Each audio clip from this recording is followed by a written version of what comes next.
Midlife is such a holy invitation. It's a season where our hormones are changing. Our energy is shifting, and we're becoming acutely aware of what drains us and what really nourishes us. We become more aware in this season because we're very stress sensitive in midlife. And our boundaries really become not just personal protection for us, but they're actually these holy acts of worship. And that's a bit of the lens that we're going to be leaning in the conversation today.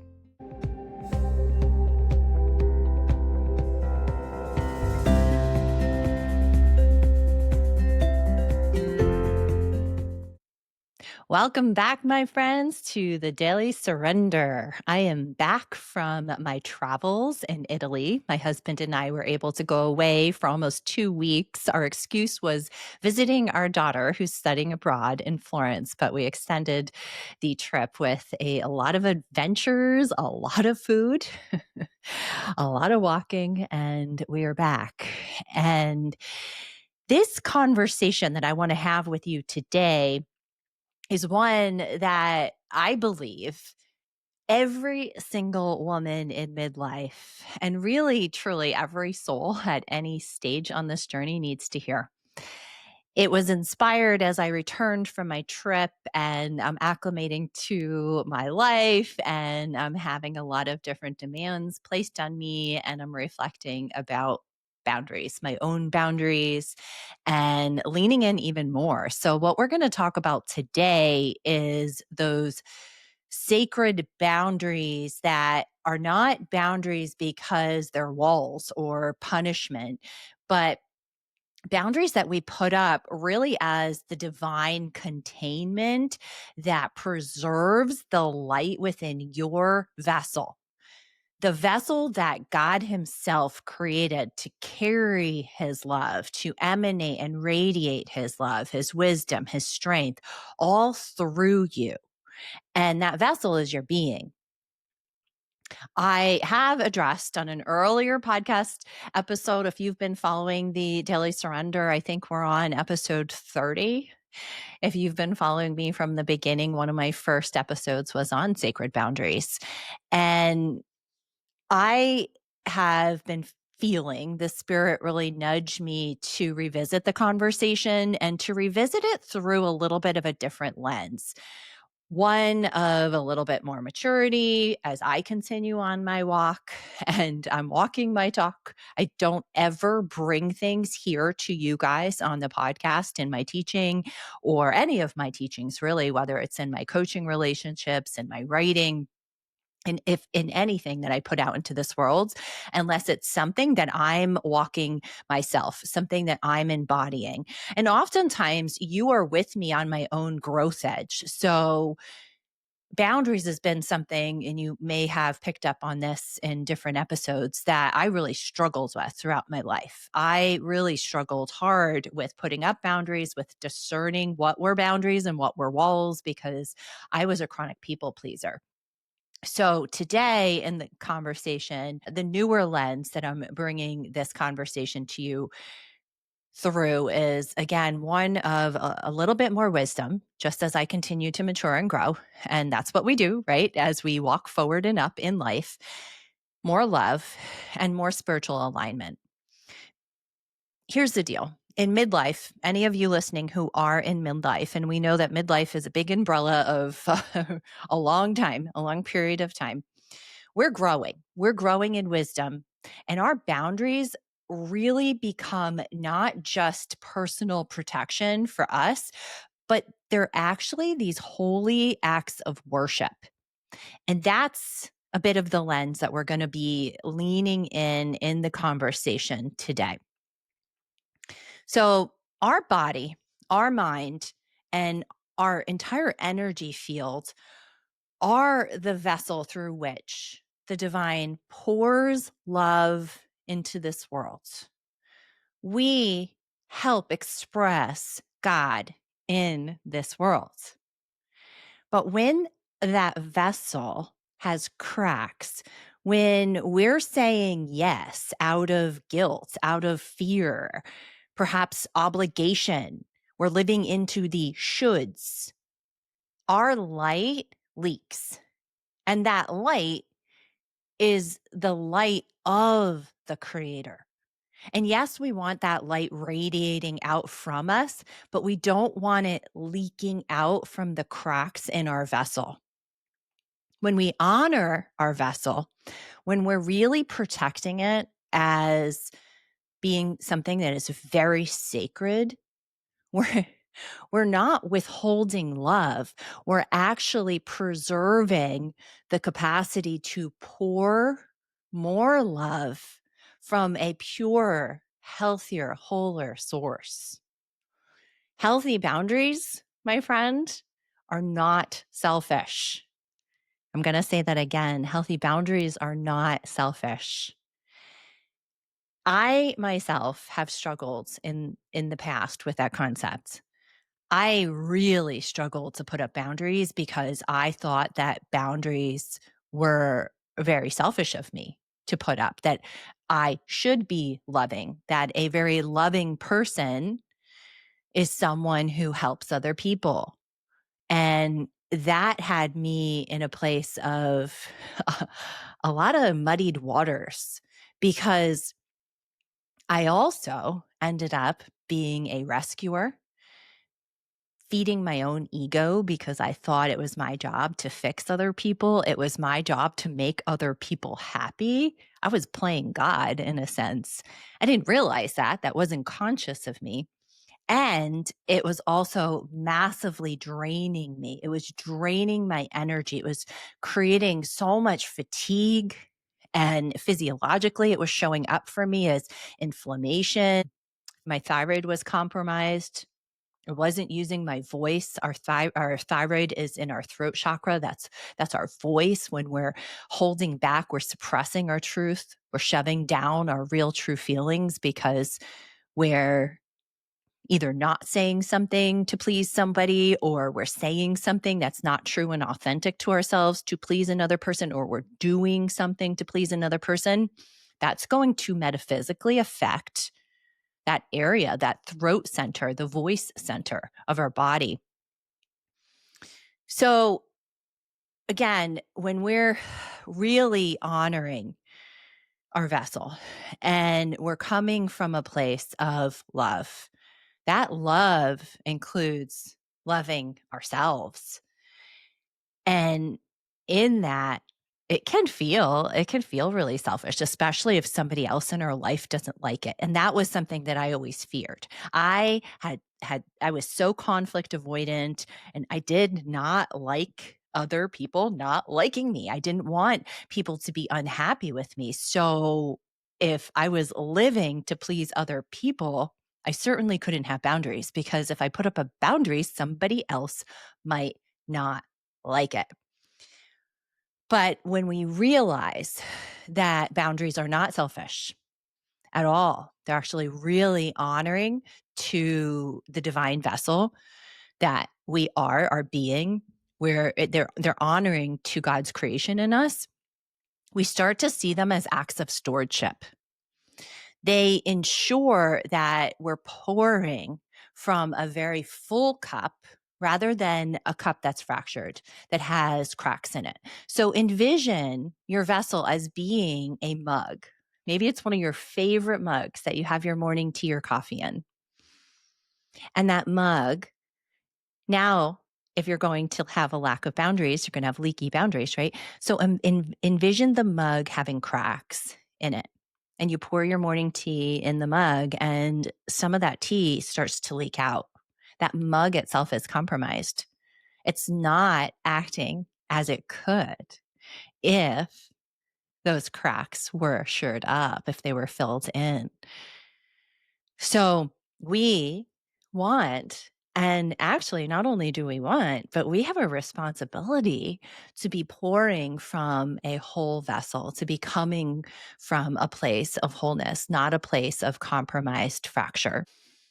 And in midlife, again, this is a conversation, women, if you're listening at any age or stage of life, I work with a lot of women of all different stages, and I would say that the majority of them are midlifers because it's the season of life. I get this group of women either before they have children, which has been such an amazing blessing because I get to pour into them and guide them before they go into the years, especially the early years of motherhood, where it's like all consuming.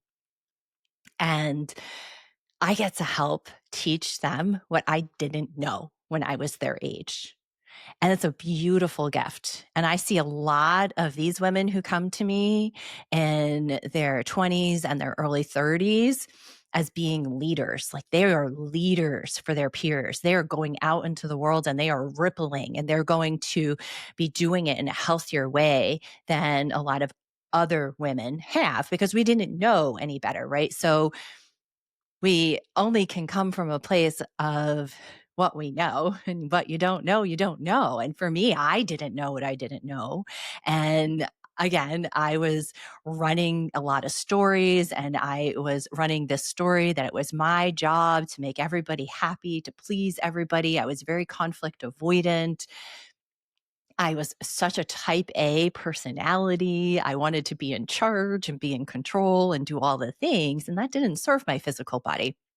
And my physical body, just at the early stages of perimenopause, which for those of you who don't know, really starts 12 to 15 years before menopause. And menopause is defined, you're officially in menopause when you haven't had your cycle for one full year. So I'm 50 and I'm not sure where I am.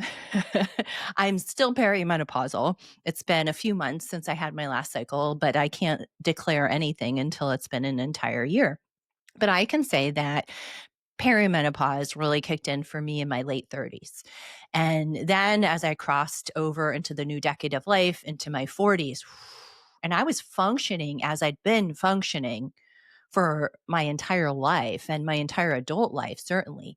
And having very weak boundaries. It's not that I was living with no boundaries, but I would put up the boundaries that were easier. But any of the boundaries that were really hard, that could potentially create conflict, I ran away from. And I see this pattern in a lot of the women that I work with. Almost all of the women will come and have chronic fatigue listed as one of their top symptoms that they would like to shift. And my friends, that is so much more than taking some adrenal adaptogens. If we're not working on the things that we're having a conversation about here on this podcast today, and boundaries being such a big one, we are leaking out our life force. We are leaking out our energy. And we've got to look at where there are cracks in our vessel. And this is such a big one. And midlife is such a holy invitation. It's a season where our hormones are changing. Our energy is shifting and we're becoming acutely aware of what drains us and what really nourishes us. As our ovaries are checking out, they're not running the show as much anymore. We don't have the robust amount of sex hormones that we did in our younger, more fertile years. And we're becoming more adrenal centric. And our adrenal glands regulate cortisol, which is a stress hormone, a master stress hormone, and we need it, but we need it to be regulated in a healthful way. And a lot of people are dysregulated. And when cortisol is not being properly regulated, that leads to a lot of adrenal issues that you might hear about, such as fatigue, insomnia, feeling really wired and tired, really tired, but unable to sleep or waking up multiple times. It can start to affect our metabolic health, and we're gaining weight, even though we might be in a caloric deficit and we don't understand why. And we're going to the gym and we're doing the workouts and we're eating the healthy food. But again, if we're not addressing these patterns of behaving, these patterns of belief, then we have cracks in our vessel. So as we become more aware in this season, because we're very stress sensitive in midlife, we start to take a look at these things. And that's what happened for me. It wasn't that my therapist in my 20s didn't bring up some codependent behavior. I read Codependent No More for the first time in my 20s by Melanie Beattie. I've read that book multiple times. She brought up boundaries with me in therapy in my 20s. It's not that I didn't address these things, but in midlife, it became imperative. It was so painful, and I had to go after it. And a lot of us also at the season of life, we're sandwiched. So we're sandwiched between our growing children.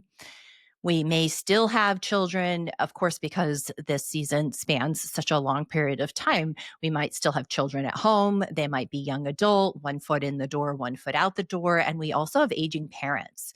And it stretches us. It really stretches us very thin emotionally, and it stretches us very thin spiritually. And I know this firsthand. My husband and I are very blessed to have all four of our parents still alive. And we're stepping into that season where our parents are aging. And my husband's mother specifically is in the last year has become a lot more dependent on us. My husband's an only child. His parents were divorced when he was very, very little. And she has MS, and she was remarried for a period of time. She's been widowed for many years. And we needed to move her closer to us, put her in an assisted living very close to us.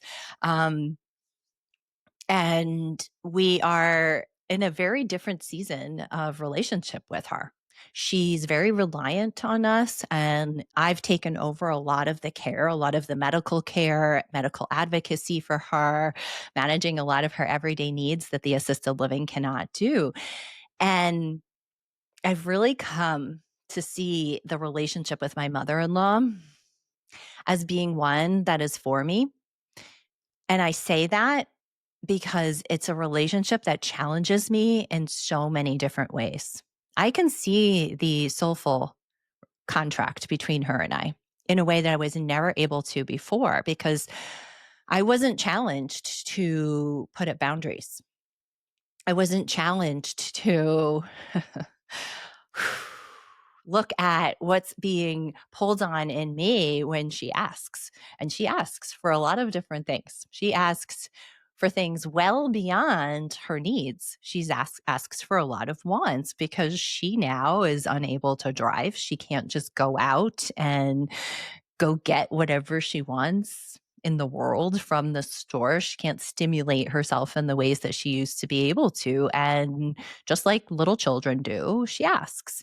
And it's challenged me a lot to take a look at some of my old people pleasing tendencies. I often will say that we have shrapnel that still remains even when we've addressed things. And life circumstances will come, or certain relationships will come for us to challenge us so that that shrapnel starts to rise and it comes up to the surface, and we get to choose, oh, am I going to feed it and keep it around, or am I going to starve it and have it dissolve so that I stand really firmly in my new way of being? So some shrapnel has been rising to the surface for me, and some of it I was recognizing was a fear of judgment, fear of conflict, fear of upsetting her, really looking at shoulds. I had a lot of shoulds in my head, and I was like, but what about honor thy mother and thy father? And when I was sitting with that in prayer and meditation recently, I really heard God say, honor thy mother and thy father means spiritually, first and foremost, honor the divine mother and the divine father within. Jen, and are you honoring God and the greatest and highest good of everyone involved when you people please her? When you say yes, when you actually really want to say no? And that really convicted me. I sat with the different choices that I had in different scenarios that were coming up for me. And if I say yes, how does that make me feel? If I say no, how does that make me feel? And it was very interesting to sit and feel into the emotional congestion in my body. It was very apparent, especially because I'm someone who has become more and more and more aware of my emotional patterns, my behaviors, my actions, my thoughts, and how they affect my physical body.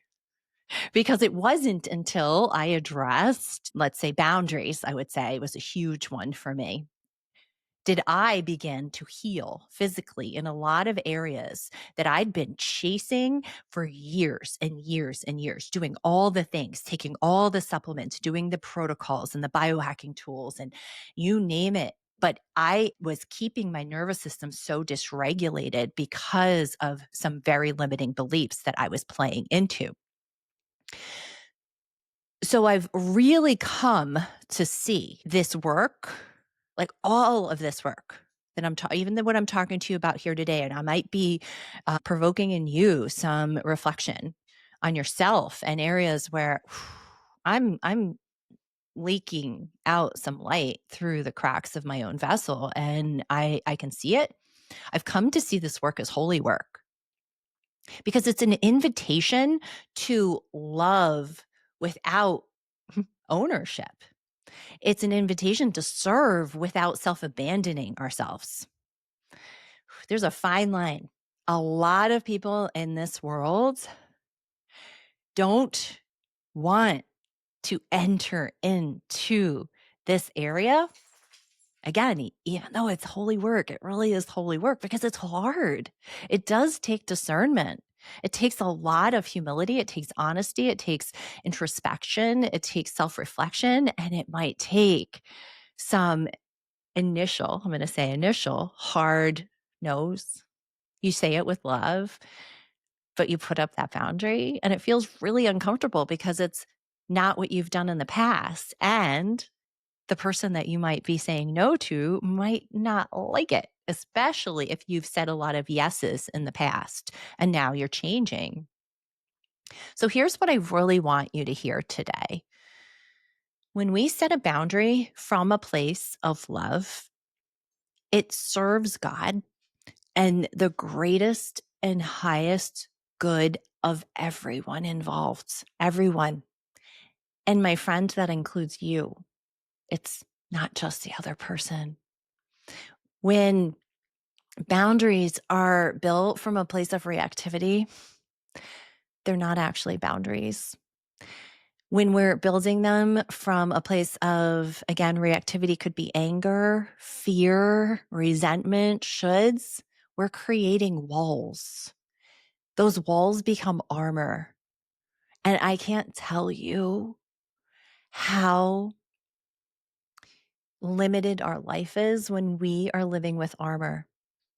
I have helped so many people over the years take down that armor, whether it's through coaching relationships or through guiding them on sacred freedom journeys as we go in and we take a look at, like, why was that armor ever put up? You're numbing yourself. You're not feeling. You're not living life to full capacity.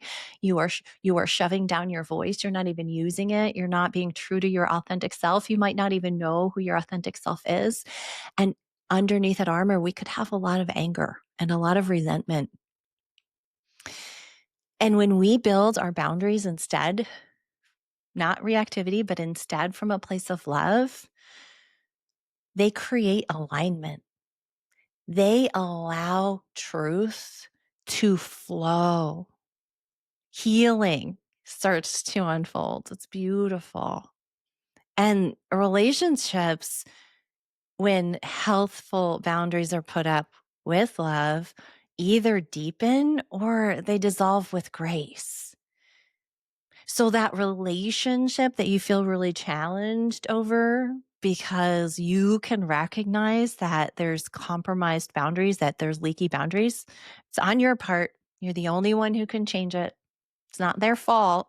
People can ask for what they ask for. They can challenge however they want to challenge. It's not about pointing the finger. When we do that, we make them our persecutor and we stay in a position of victimhood. And that is the most disempowering place to be.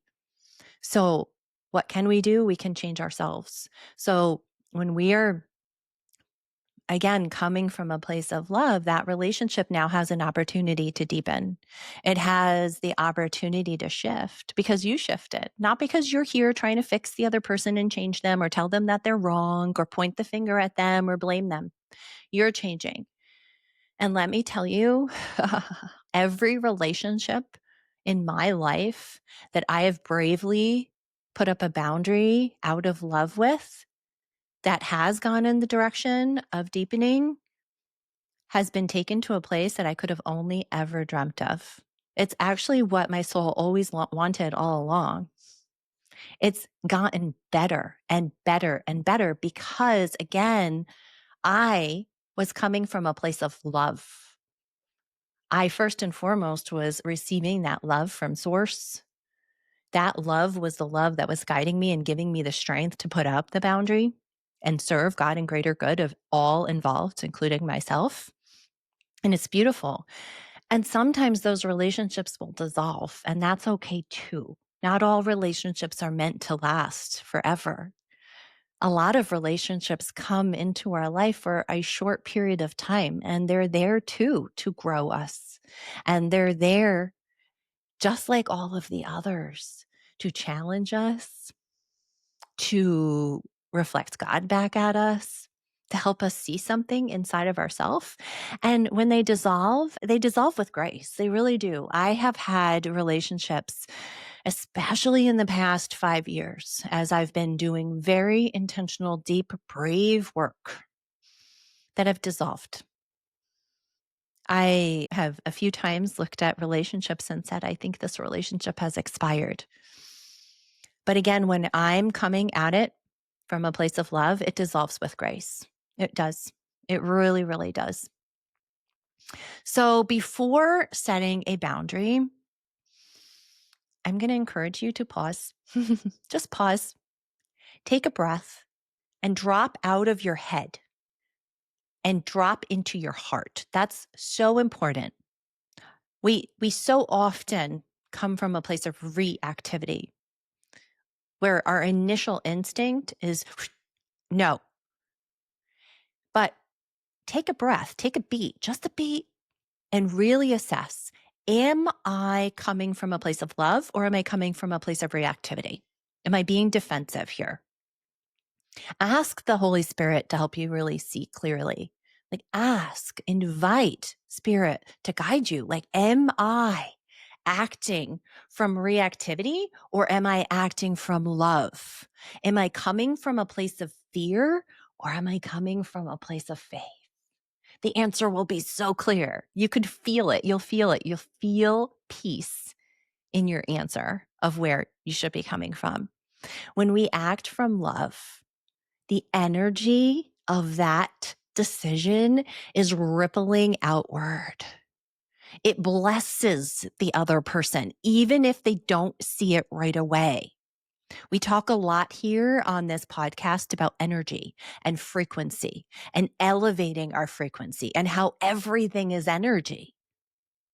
Go back to the podcast episode that I did a few months ago on us being in a frequency war. How are we to change this dark, chaotic, noisy world? We do it with ourselves. We go within and we shift our own energy and we shift our own frequency. And that begins with every single interaction and relationship that we have.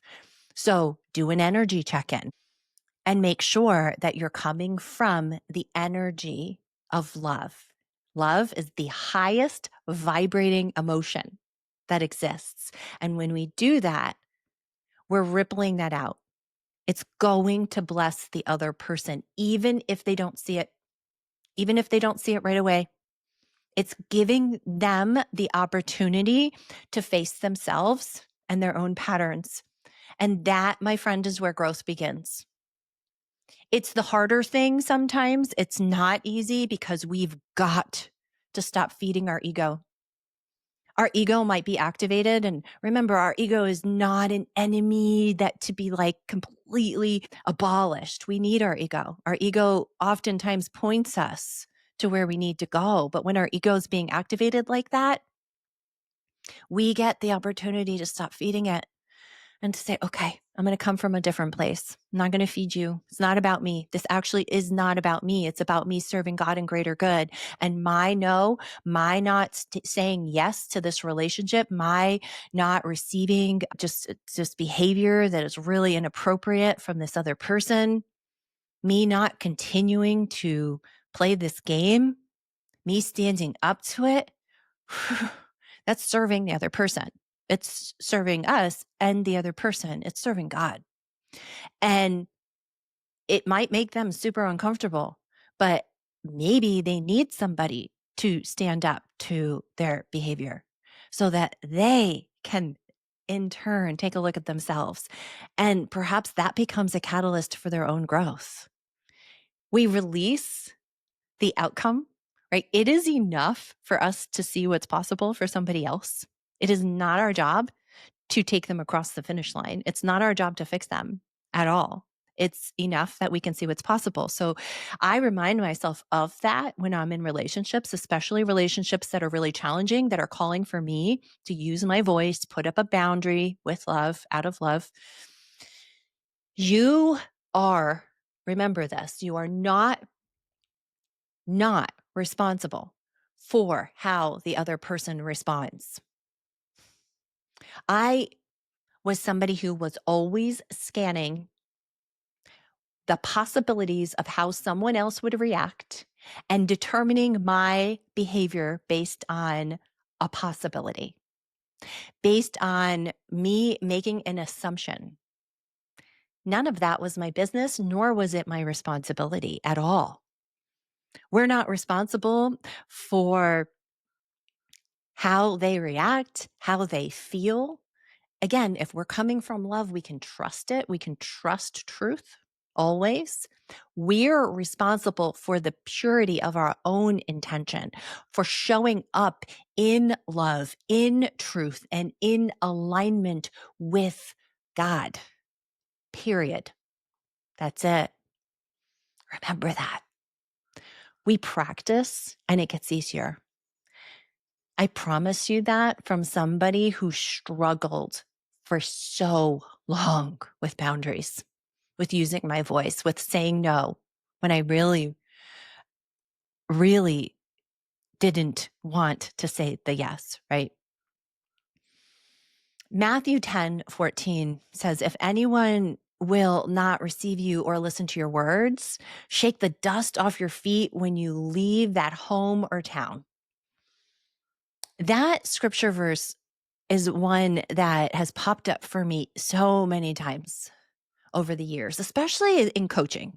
I will say in coaching, because while I've had so many clients over the years come who've had great results, that's them. That's not me. That's God working through me. That's the work that they've chosen to do on themselves. But I've had clients that were not ready. I've had clients that were argumentative. I've had clients that were determined to stay in the role of victim.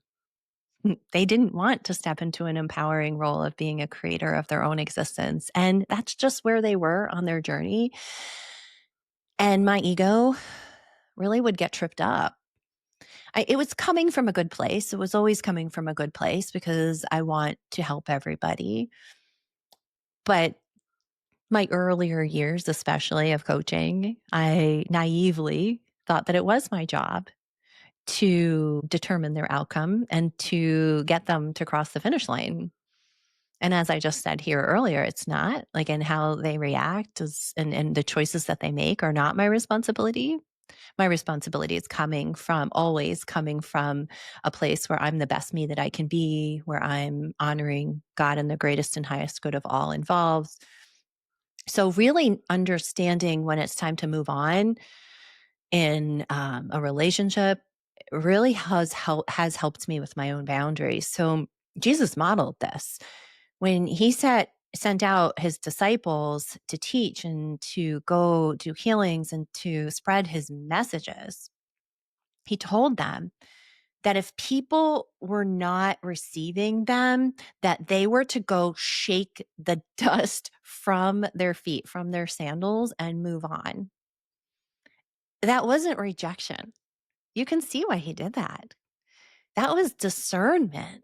That was actually a boundary. That was a holy boundary. Jesus knew that his mission was way too sacred to waste energy where there wasn't receptivity. So that's something else really to keep in mind too, as you're perhaps stepping into a new level of living as you're leaning into these uncomfortable areas, and boundaries is one that is a repeated theme for people. The more that we grow, the more that we see, oh gosh, this is a boundary too. Like knowing when I'm wasting sacred energy on someone who's not receptive yet. They're just not receptive to me or what I'm saying or what I'm inviting them to. So, just like Jesus guided his disciples on this, it applies to us too. We're not called to convince, to fix, or to carry other people. It's not our job. We're called to embody love. We're called to embody truth and really to know when to release what is not aligned. I've had to do this in my own life. I've had to set some hard boundaries. I've even had to end relationships. And when I recognized that continuing the relationship would mean betraying my own soul, it gave me the strength, the motivation, and the inspiration to do it. I knew I was coming from love, even though my nervous system was all kinds of freaked out because my nervous system was programmed again from a very young age to conflict avoid, to keep the peace, so to speak, to help everybody. Nice girls don't do that. They don't upset people.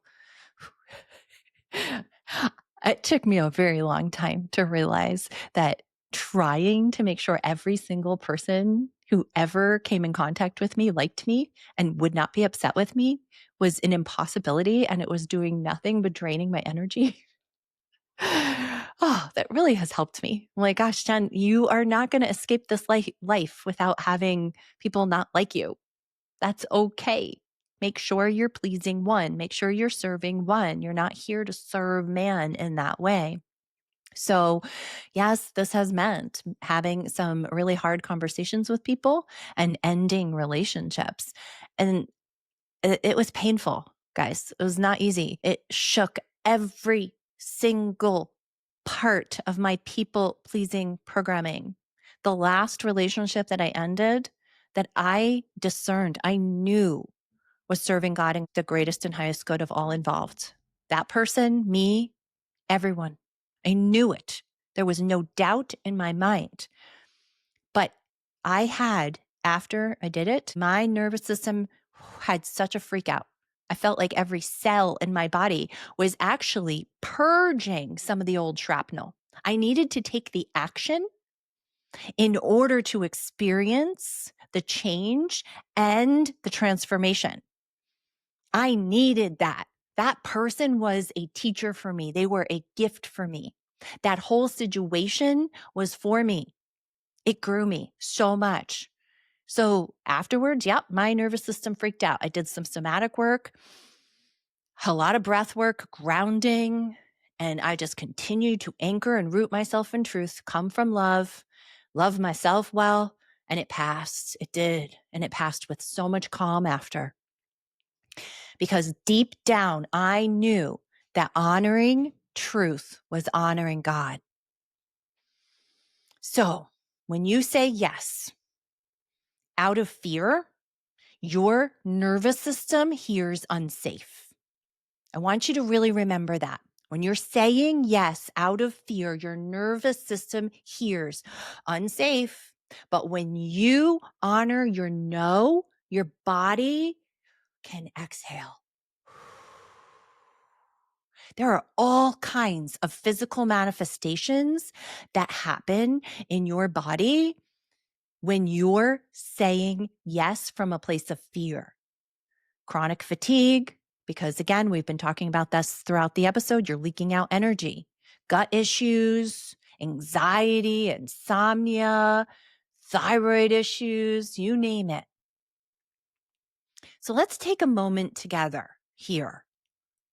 I want you to close your eyes if you can.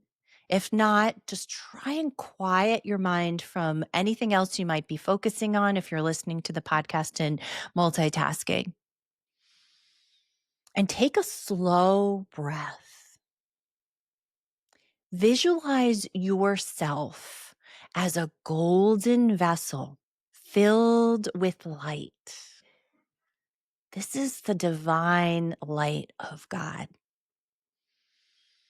Now notice where that light feels really bright and full, and where you might feel some leaks or some cracks or fractures.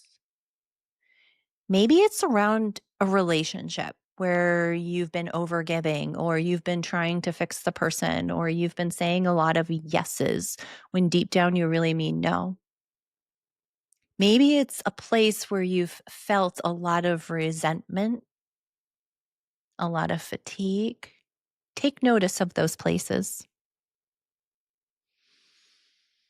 Now, before you rush to act or to start creating a lot of thoughts around it, just breathe. Simply breathe. Ask yourself in these areas where you might be identifying, am I reacting from fear, or am I responding from love? Imagine that golden light of divine wisdom wrapping around you, sealing all of those cracks, all of those fractures with love. Feel yourself strengthened, not hardened. You're not hardening yourself. We're actually softening and strengthening. Feel yourself really protected, not closed off. You are protected. You are whole. There are no walls here, my friend. No walls, wholeness. This here is what it feels like to be in alignment with God. You are strong, soft, and sovereign. So, a few questions that I want to give you here today. If you've got a pen and paper handy, you can jot them down. Otherwise, come back to these questions.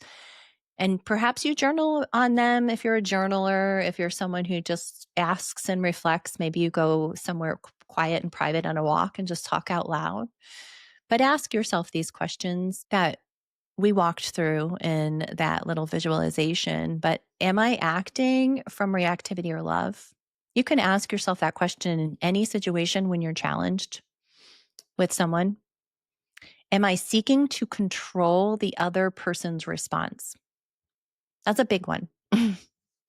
I know that a lot of times in my life, and I have to ask myself this question often in challenging relationships, am I trying to control that person's response with my reaction? It's not my responsibility. How I react is my responsibility. And am I honoring the light within myself? That's that. Am I serving God and greater good of all involved? So I'm going to give you a mantra. Perhaps it's a mantra that you write down on a note card like I do. I have one on my desk. And perhaps you leave it on your nightstand, or you put it on your phone or a screensaver, or you just say it to yourself right now. My energy is sacred. I protect it with wisdom and love. I honor my vessel as a holy creation of God. I trust that every boundary set in love serves the highest good of all. If this episode stirred something within you, if you feel a nudge to really restore your own boundaries and protect the vessel that God gave you, I want to invite you into some deeper restoration through something that I just created. It's free. It's an at-home micro retreat. There are 3 parts plus a bonus meditation. It's simple. You do it from the comfort of your own home, and it's a beautiful, gentle journey that really helps to calm your nervous system and reconnect to the flow of divine love. Because when you soften into receiving, you're naturally beginning to discern where you've been leaking your energy and where you've been overgiving. And it really helps you to reclaim your sacred vessel with grace. You can access it for free. I'm going to drop the link in the show notes below. Simply click on it and you can register. It's called Come and Receive, and you'll get an email prompting you to join the portal where that is housed. Or you can reach out to me on Instagram and you can DM me Calm, and I will send that link over to you right away. Thank you so much for hanging in on this conversation. I hope that it has blessed you. I would love to hear your comments. You can email me, DM me on Instagram. I read every single one of your reflections and your comments. Please leave a comment here below wherever you're listening to this podcast episode. Rate and review. That really helps the podcast to get out to more people. And of course, share it with someone in your life who may be blessed by this as well. Thank you so much for joining us. I want to close us today in a prayer. Heavenly Father, thank you so much for the sacred vessel that you've given us, for this life, for this body, for this spirit. Teach us to honor our limits. Teach us to honor our limits with love and to set them as boundaries, not from a place of fear, but from faith, and to trust that in every sacred no that we speak, it's opening the door for your divine yes. May we, like Jesus, walk in discernment, walk in courage, walk in compassion, shining very brightly without leaking any light. Amen. Thank you for joining me on the Daily Surrender. If today's episode spoke to you, I'd love to hear your reflections. Send me a message, share this with a friend, or leave a review. Or remember, true healing and freedom come when we let go, surrender, and trust that God's way is so much better than our way. Until next time, my friends, keep surrendering, keep rising, and keep walking in peace.